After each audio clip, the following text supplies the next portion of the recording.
Bismillahirrahmanirrahim. Assalamualaikum warahmatullahi wabarakatuh. Sebelumnya perkenalkan, nama saya Aji Tribowo dengan nomor NIM 1203030011, kelas HTN 4A, Prodi Hukum Tata Negara. Baik, di sini saya akan mereview atau memaparkan isi pembahasan materi dari mata kuliah Hukum Konstitusi, yaitu pertemuan kedua sampai dengan pertemuan ketujuh. Baik, langsung saja ke pembahasan. Pembahasan yang pertama yaitu konsep konstitusi, kemudian yang kedua yaitu ada sejarah konstitusi, yang ketiga yaitu terbentuknya konstitusi, yang keempat yaitu isi dan sifat konstitusi, yang kelima yaitu nilai konstitusi, dan yang ketujuh yaitu perubahan konstitusi. Baik, langsung saja ke pembahasan yang pertama, yaitu konsep konstitusi. Munculnya negara konstitusional pada dasarnya merupakan suatu proses sejarah. Konsep negara hukum yang konstitusional dianggap sebagai konsep universal. Negara hukum menurut konsep Eropa kontinental dinamakan Rechtsstaat. Dalam kaitannya dengan konstitusi, Aristoteles mengatakan bahwa konstitusi merupakan penyusunan jabatan dalam suatu negara dan menentukan apa yang dimaksudkan dengan badan pemerintahan dan apa akhir dari setiap masyarakat. Selain itu, konstitusi merupakan aturan-aturan dan penguasa harus mengatur negara menurut aturan negara tersebut. Asal mula konstitusi yang pertama itu dari Yunani, yang kemudian kedua dari Roma, yang ketiga dari Inggris, yang keempat dari Prancis, dan yang kelima yaitu dari Belanda. Adapun konstitusi menurut para ahli, salah satunya yaitu L.J. van Apeldoorn, mengatakan bahwa konstitusi adalah hukum dasar yang mencakup undang-undang dasar, yakni hukum dasar tertulis dan hukum dasar yang tidak tertulis atau dikenal dengan sebutan konvensi. Sedangkan bagi Remanan mengumumkan pendapat bahwa konstitusi itu sebagai kaidah yang tertuang di dalam suatu dokumen khusus yang dikenal dengan sebutan undang-undang dasar. Adapun tujuan, fungsi, muatan, dan klasifikasi konstitusi. Tujuan konstitusi yang pertama yaitu pengatur kekuasaan, yang kedua yaitu pengawasan kekuasaan, dan yang ketiga itu arah penyelenggaraan kekuasaan.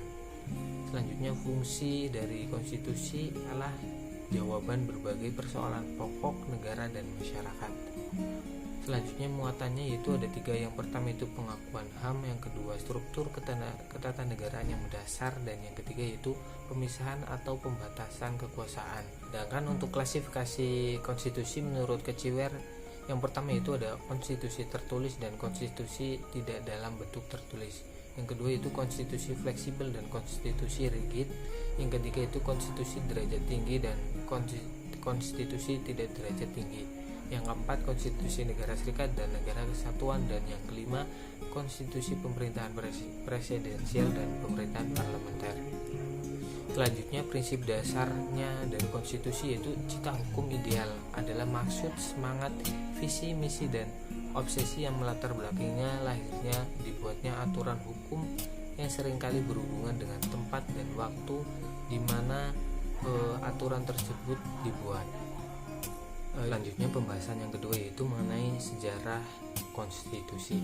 Pada dasarnya, konteks konstitusionalisme yang dimaksud ialah sebuah negara yang menggunakan atau melakukan demokrasi konstitusional yang bertujuan untuk membatasi kewenangan kekuasaan, mengatur pelaksanaan kekuasaan, dan mengarahkan serta menjamin kemerdekaan hak daripada warga negaranya.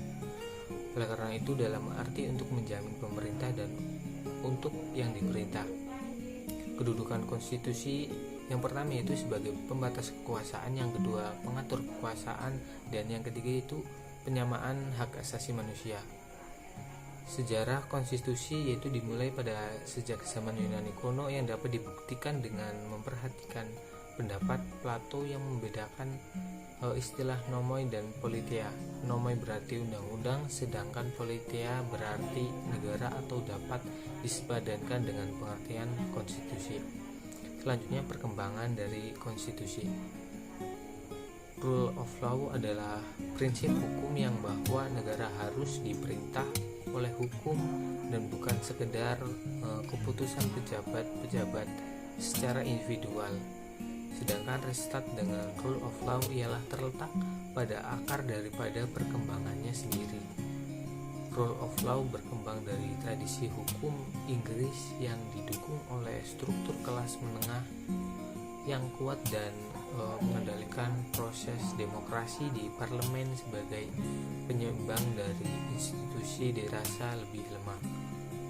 Adapun dokumentari constitution, yaitu seperti Piagam Madinah, konstitusi Amerika Serikat, konstitusi Prancis, kemudian konstitusi Spanyol, kemudian yang di Indonesia itu Undang-Undang Dasar 1945 dan masih banyak lainnya.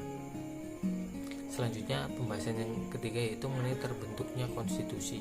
Adapun 3 proses terbentuknya konstitusi ini. Yang pertama ada given, yang kedua ada on purpose, dan yang ketiga yaitu revolution.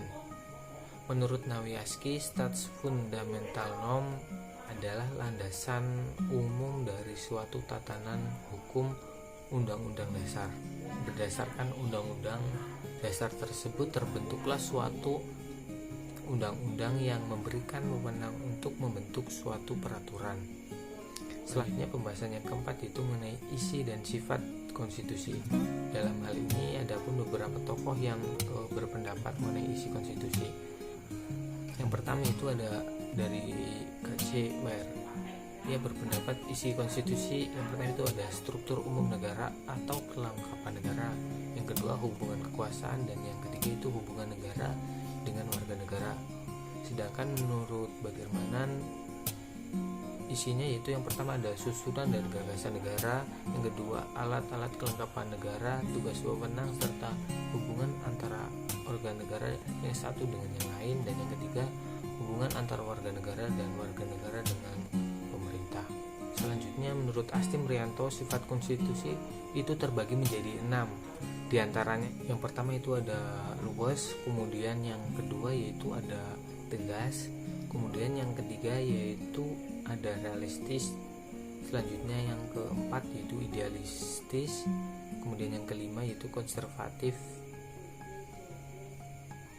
dan yang keenam yaitu progresif.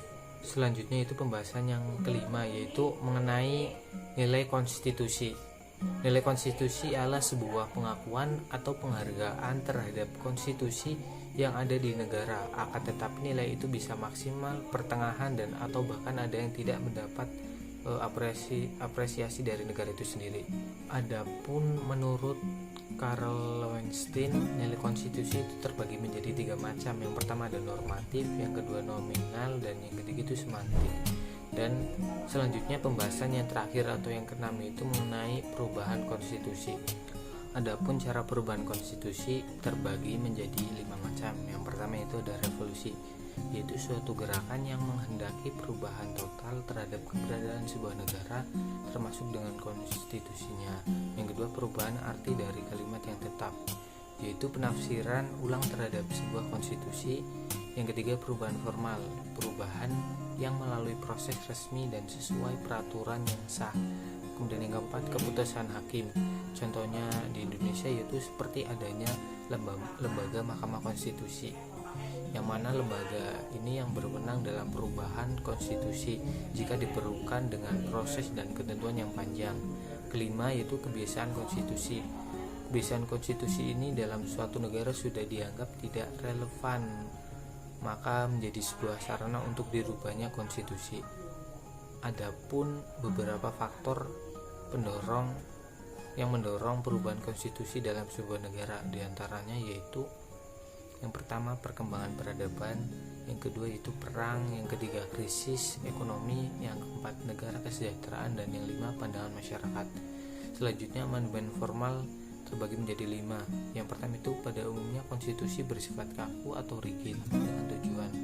Yang kedua konstitusi diubah dengan yang matang, bukan alasan sederhana atau serampangan. Yang ketiga rakyat harus diberi kesempatan mengungkapkan pandangan sebelum dilakukan perubahan. Yang keempat dalam sistem federal perlu adanya persetujuan dari negara bagian.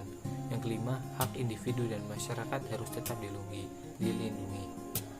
Adapun cara perubahan konstitusi oleh lembaga legislatif, yang pertama ada fixed quorum of members and qualified vote, yang kedua pembubaran legislatif dan diikuti dengan pemilu, yang ketiga sidang gabungan, yang keempat kiat melalui referendum, yang kelima oleh sebagian besar negara bagian, yang keenam oleh suatu badan khusus.